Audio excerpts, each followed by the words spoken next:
Hello ସାଙ୍ଗମାନେ, ଚାଲନ୍ତୁ ମୁଁ ଅଟାରେ ମୋମୋ ବନାଉଛି। ଦେଖନ୍ତୁ, ମୁଁ ଲୁଣ ନେଇଯାଇଛି, ତାପରେ 2 ତାଟିଆ ଅଟା ନେଇଗଲି। ସେ ଅଟାକୁ ମୁଁ ଗୋଟେ ଡୋ ବନେଇ ନେଉଛି। ବେଶୀ ହାର୍ଡ଼ ନୁହେଁ କି ବେଶୀ ନରମ ବି ନୁହେଁ। ଦେଖନ୍ତୁ, ମୋର ଅଟା ଡୋ ବନେଇ ନେଲି।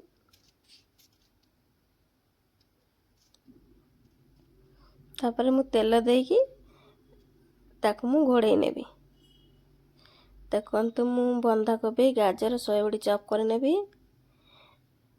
ତାପରେ ମୁଁ ପିଆଜ, ଅଦା, ରସୁଣ, କଞ୍ଚା ଲଙ୍କାକୁ ବି ଚପ୍ କରିନେବି।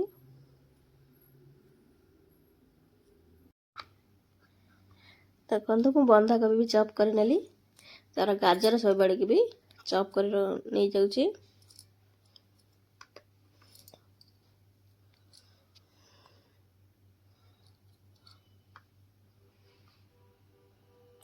ଦେଖନ୍ତୁ, ମୁଁ ଚପ୍ କରି ନେଇଗଲି।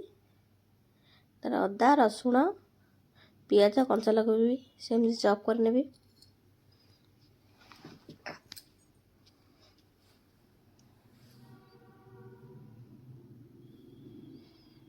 ଦେଖନ୍ତୁ, ମୁଁ ଗ୍ୟାସ୍ ଲଗାଇ ମୋମୋ ଚଟଣି ବନେଇବା ପାଇଁ ମୁଁ ସସ୍ ପେଟରେ ଟମାଟୋ, 5ଟା ରସୁଣ, ଅଦା, 2ଟା ଶୁଖା ଲଙ୍କା ସିଝେଇ ନେଉଛି। ଦେଖନ୍ତୁ, ମୁଁ କଢ଼େଇ ବସେଇ ନେଲି। ସେଥିରେ ଟିକେ ଅଏଲ୍ ଦେଇ ଚପ୍ କରି ରଖିଥିବା ପିଆଜ, ଅଦା, କଞ୍ଚା ଲଙ୍କାକୁ ମୁଁ ଭାଜି ନେଉଛି। ଦେଖନ୍ତୁ, ବନ୍ଧାକୋବି, ସୋୟାବଡ଼ି ଆଉ ଗାଜର କଞ୍ଚା ସ୍ମେଲ୍ ଯିବା ପାଇଁ ମୁଁ ତାକୁ ଟିକେ ଭାଜି ନେଉଛି। ତାପରେ ମୁଁ ସେଥିରେ ଟିକେ ଲୁଣ ପକାଇ ନେଲି।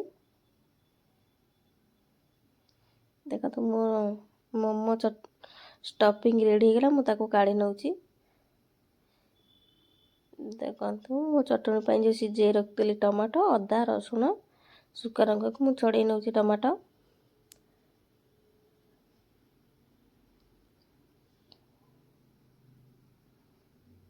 ଦେଖନ୍ତୁ, ମୁଁ ଚପର ଚପ୍ କରି ମୁଁ ତାକୁ ଚଟଣି ବନେଇବି। ଦେଖନ୍ତୁ, ମୁଁ ମୋମୋ ପାଇଁ ଯେଉଁ ଅଟାକୁ ଦଳିକି ରଖିଥିଲି, ମୁଁ ସେ ପୁରୀ ଭଳିଆ ଛୋଟ ଛୋଟ ଗୁଳା କରି ନେଉଛି।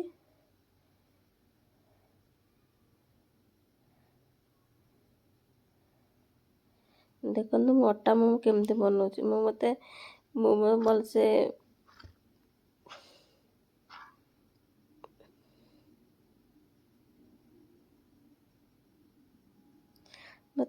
ବନେଇ ଆସେ ନାହିଁ। ମୁଁ ଯେମିତି ପାରୁଛି ସେମିତି ବନେଇ ଦେଇଛି। ଦେଖନ୍ତୁ,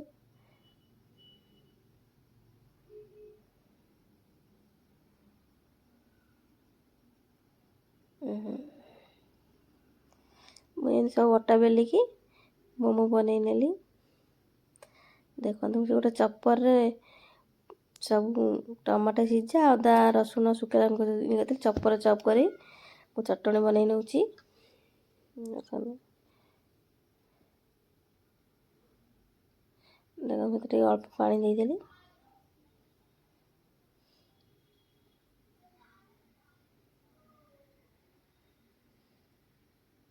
ଦେଖନ୍ତୁ, ସେଥିରେ ଟିକେ ମୁଁ ଭିନେଗାର ଆଉ ଚିନି ଦେଇକି ଟମାଟୋ ଚଟଣି ବନେଇ ନେଉଛି।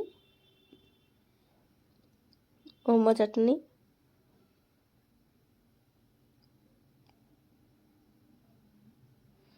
ଦେଖନ୍ତୁ, ମୋ ମୋମୋ ଚଟଣି ହେଇଗଲା। ତାପରେ ମୁଁ ମୋମୋକୁ ସିଝେଇ ନେଉଛି।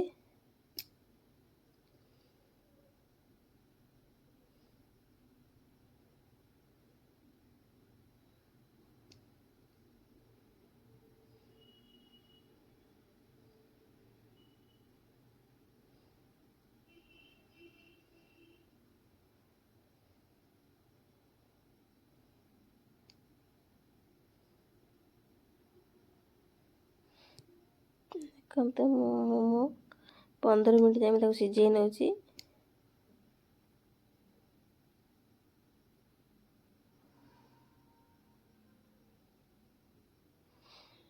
ତାକୁ ସିଝିଗଲା ପରେ ତା କଲର୍ ପୁରା ଚେଞ୍ଜ ହେଇଯାଇଛି। ମୁଁ ଏଥର କାଢ଼ି ନେଉଛି।